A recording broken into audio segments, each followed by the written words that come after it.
Hi. So we have seen that the variables are not co-integrated. Variables are not co-integrated. So we can run the unrestricted var model because the variables are not co-integrated. Okay. And here, what is our uh, target? Our objective is that money supply. So our objective, I write it. Our objective is money supply. Money supply uh, can cause consumption. Can cause consumption.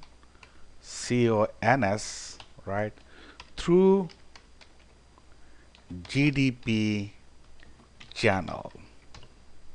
So that is our target, to check whether money supply can cause consumption through GDP channel, and we call it transmission channel model. We call it transmission channel model so far. Okay, so now we shall be developing unrestricted var model. So I go to quick and I go to the var. So here I put first our target variable, that is cons, then I put GDP, then I put money supply. So we have three variables, and here I put lag 2, right, lag 2, because lag 2 uh, is the optimum. Lag 2 is the optimum for this system equation model or for this var model. And here we assume that, and here all our three variables such as cons, GDP and money supply, all these variables are stationary, right? So here we must convert the variable to stationary, then we can run the unrestricted var model. So normally, suppose if I choose the vector error correction model, if I choose it, then EVIEW will automatically convert the variable into first difference. She does it automatically. But when I choose unrestricted var, that is this one, EVIEW cannot make the variable into first difference automatically. But we need the stationary data. So what I have done, I have converted our three variable into first difference so that the variable becomes stationary. So our three variable which are here are stationary. Suppose we assume they are stationary. Okay, then we are running the model. Okay, here what I'm saying, actually I did not convert the variable into first difference, just I am telling, I assume that all these variables are stationary after first difference, that I assume. Then I run the model. Okay, so I can make it zoom for you so that you can see better. You can see here I have taken unrestricted var because the variables are not co-integrated. So when the variables are not co-integrated, I should choose unrestricted var. But if the variables are co-integrated, then I should choose vector error correction model, right? Okay, and here I choose lag2, right? And these are our three variables, endogenous variable. So I can run the model now. So I press OK. So the model has been estimated. You can see from here. This is a vector regression model. You can see we have three dependent variable. One is consumption, one is GDP, one is money supply, and these are the independent variable. Example, consumption lag 1, consumption lag 2, GDP lag 1, GDP lag 2, money supply lag 1, money supply lag 2, and the constant. So these are all independent variable. And here, what about this one? 0.2787, that is the coefficient of this variable. What about this one? This is 0.21, is its standard error.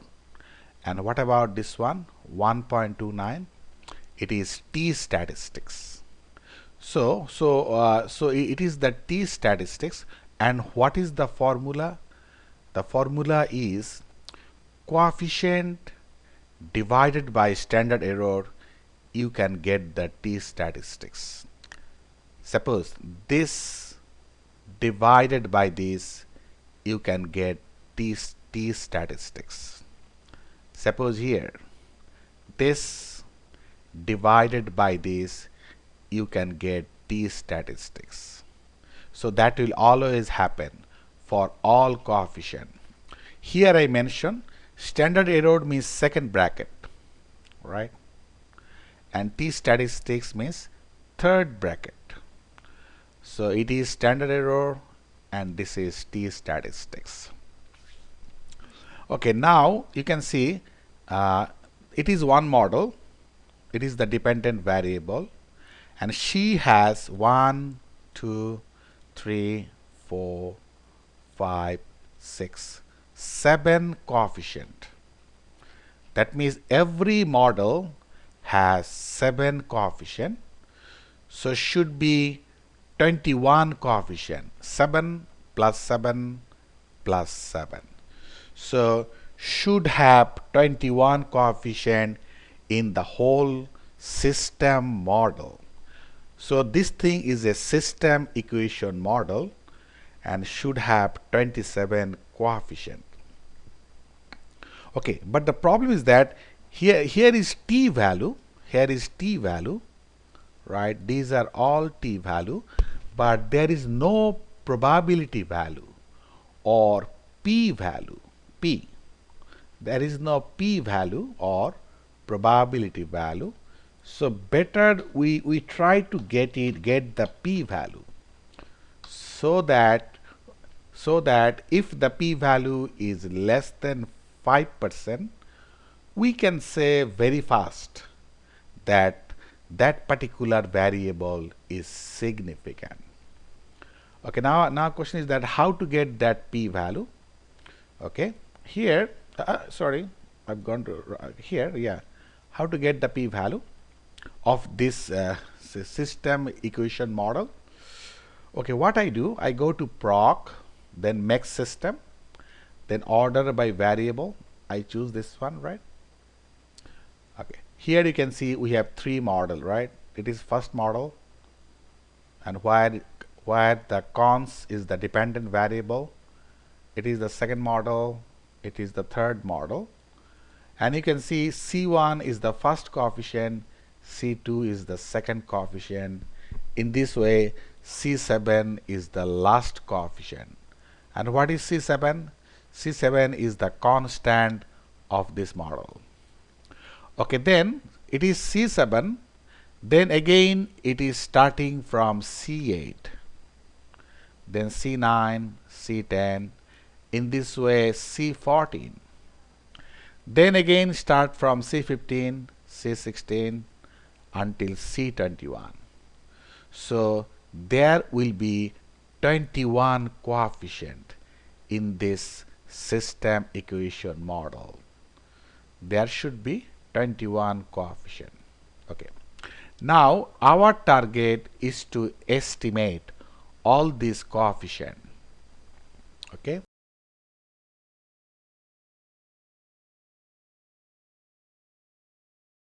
There is estimate.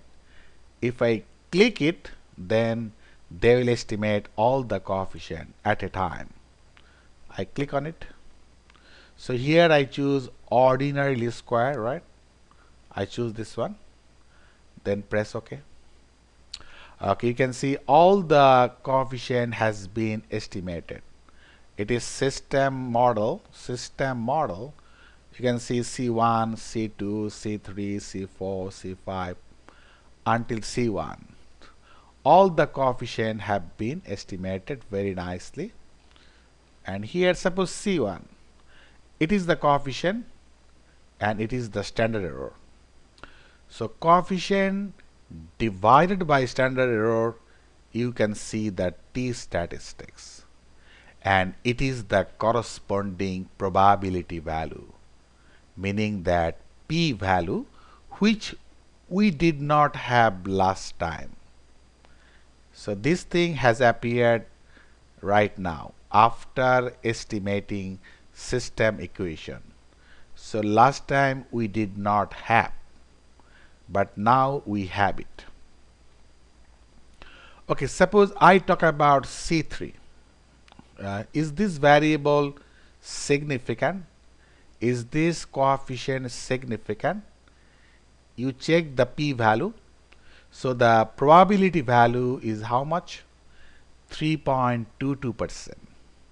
So C3 is significant because probability is less than 5%. Then what about this one? C20. Is it significant? Yes, because probability is 3.89%, which is less than 5%. So C20 is significant. Okay. Okay, so in this way we can check all variable individually, which one is significant and which one is not. Okay, then we come down here. We have three model. This is the first model, and cons is the dependent variable. C1, C2, C3, C4, C5, C6, C7. Then second model is GDP. Yeah, so it is C7. So it is starting from C8, C9, C10, C11 until C14. Okay, then I come here. Third equation, money supply, MS. So it is starting from C15, C16, C17 until C21. Okay. Okay, now we shall check. Okay, first I start with the first model. This is our first model. So I start from here. Okay. So here, suppose the consumption is the dependent variable. I want to check that GDP lag 1 and GDP lag 2 jointly can cause consumption or not. That I want to check, right? That I want to check whether GDP lag 1 and GDP lag 2 can cause consumption or not. And make sure all these coefficient we have all are short run coefficient, not long run coefficient. All are short run. make sure the coefficient all are short run because our variables are not co-integrated and these are all short run coefficient. Okay, now we want to check whether GDP lag 1 and GDP lag 2 can cause consumption or not in the short run, right? Okay, what does mean by GDP lag 1? The coefficient is C3, and what does mean GDP lag 2? The coefficient is C4. So we can set a hypothesis whether C3 and C4 they are jointly 0 or not. So we can set the hypothesis. Yes, I am setting hypothesis. 1 minute. I am setting hypothesis here. Just a minute. Okay, setting hypothesis. Have this C3 equal to C4, right? C3, C4, are they equal to 0 or not? So here we shall appoint Wald test to check it. Okay, if C3 and C4 is 0, meaning that GDP lag 1 and GDP lag 2 jointly cannot influence our dependent variable, that is consumption. But if they are not 0, then GDP lag 1 and GDP lag 2 jointly can influence our dependent variable. Okay, so we check using Wald test. Okay, I go to view, then I go to coefficient diagnostic, then I choose the Wald coefficient test, right? So I put C3 equal to C4. That is my hypothesis. I set it, right? Okay, I can make it zoom so that you can see better. This is our model, right? C3, C4 equal to 0. Okay, then I press OK. So the result has come up. Wald test results, right?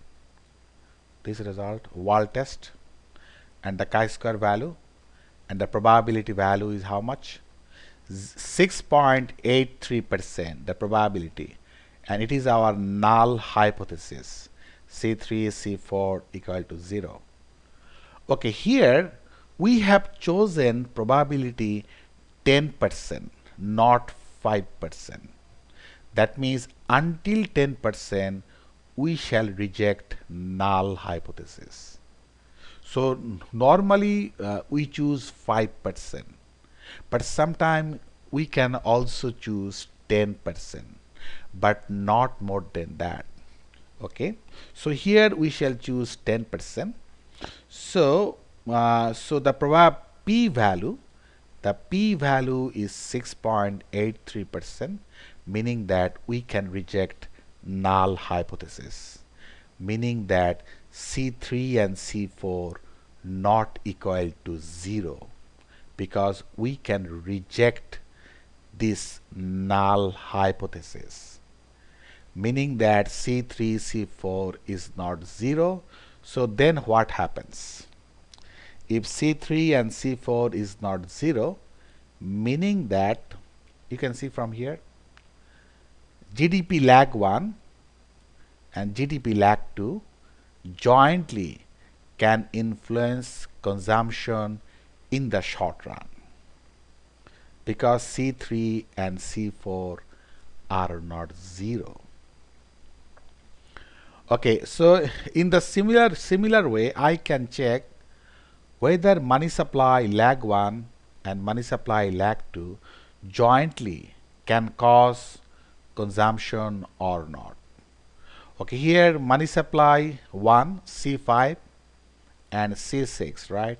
So we set the hypothesis C5 equal to same thing we do, same steps, C5, C6 equal to 0 or not, right? That is our null hypothesis. So I go to view as before, coefficient diagnostic, Wald coefficient test. I put it C5 equal to C6 equal to 0 or not, right?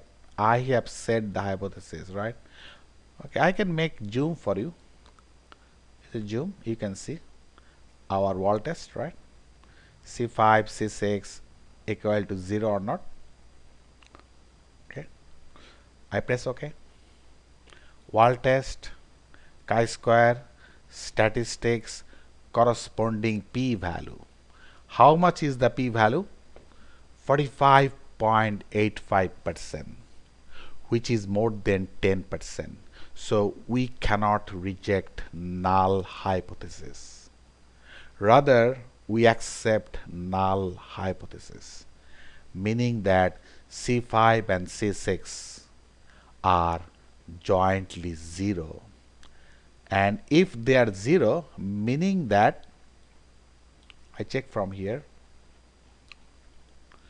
C5 and C6 is 0, meaning that money supply lag 1 and money supply lag 2 jointly cannot cause consumption in the short run. Okay, so here only we have seen that GDP lag 1 and GDP lag 2 jointly can cause consumption. That we have seen here. Okay, then we talk about the second model, equation GDP. What happens here? Okay, here consumption lag 1 and consumption lag 2, whether these two variables jointly can cause GDP or not, that we can check in the similar way. So here there are two coefficients, C8 and C9, right? C8 and C9. So we can set the hypothesis again. I go to view, coefficient diagnostic, Wald test. Okay, I put it C8 equal to C9 equal to 0. So that is the hypothesis I set. I can make it zoom for you. You can see hypothesis C8 and C9 is 0 or not, right? That is the hypothesis we set. Then we can run the model. Okay, here Wald test, chi-square, and the p-value 28.01%, which is more than 10%. So we cannot reject null hypothesis. Rather, we accept null hypothesis, meaning that C8 and C9 is equal to 0. Meaning what? Meaning that actually what happens? Meaning that meaning that C8, C9, okay, C8 and C9 is 0, meaning that cons lag 1 and cons lag 2 jointly cannot influence GDP. So that is the decision. Cons cannot cause GDP in the short run.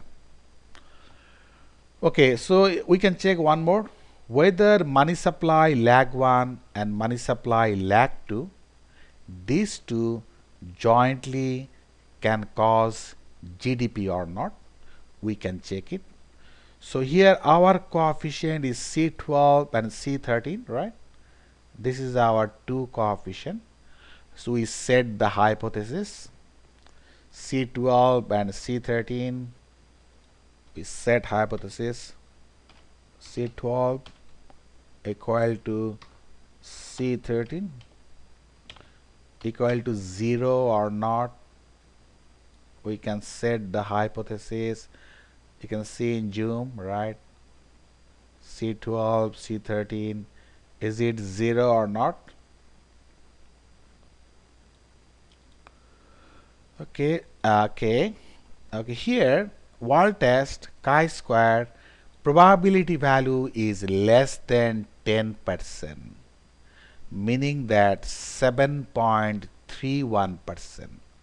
So we can reject the null hypothesis, meaning that C12 and C13 is not 0, right? We can reject it. And then what happens? If C12 and C13 is not 0, meaning that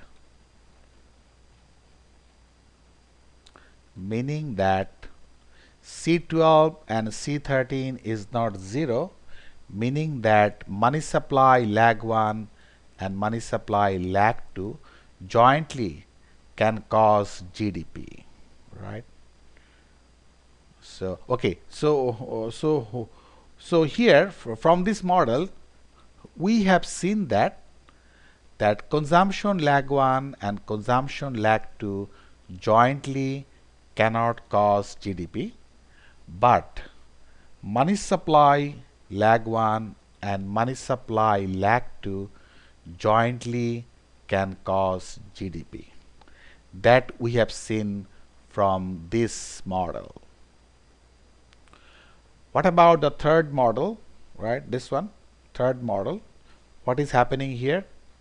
Okay, so here this is the dependent variable money supply. We check first consumption lag 1 and consumption lag 2 jointly can cause money supply or not. Okay, so here are C15 and C16. Two coefficient are here, C15 and C16. C15 equal C16, C16 equal to 0, right? That is the hypothesis. I make it zoom for you. C15, C16. Okay, it is the result. Probability is 61.8%, meaning that we cannot reject null hypothesis. Rather, we accept null hypothesis, meaning that C15 and C16 is 0. If C15 and C16 is 0, meaning that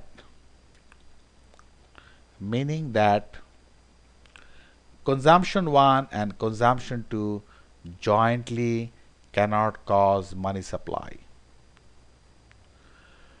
Okay, in this way we can check this one, GDP lag 1 and GDP lag 2, whether these two jointly can cause money supply or not. Okay, here is C17 and C18, right? Okay, I go here, view coefficient diagnostic. So C17 equal to C18, right, equal to 0 or not? Sorry, not this one. Equal, which one is equal? Okay, 0 or not? That is my hypothesis. Okay, so we cannot reject null hypothesis. So meaning that C17 and C18 is 0. Meaning that money supply lag 1, money supply lag 2 jointly cannot cause sorry, I've done a mistake. GDP lag 1 and GDP lag 2 jointly cannot cause money supply. Okay, so what is the summary of this model? The summary of this model is consumption 1 and consumption 2 jointly cannot cause money supply. At the same time, GDP lag 1 and GDP lag 2 jointly cannot cause money supply. Okay. Now I'm doing the summary of the whole things of these three model. Okay. What about the first model? First model, we have seen that this first model, right? We have seen that first model that GDP causes consumption, that we have seen in the first model. And second model, we have seen that money supply causes GDP, that we have seen from the second model, right? So GDP causes consumption and money supply causes GDP. What does it means? It means that, in other way, money supply causes GDP and GDP causes consumption, meaning that actually money supply causes consumption through a channel, and the channel is GDP. That means the GDP is the mediator. That means middleman. It is a middleman through which consumption can go up. Meaning that if the money supply goes up, then GDP will go up, meaning that consumption will go up. So it is the transmission channel. That means money supply is affecting consumption through a channel, and the channel is GDP here.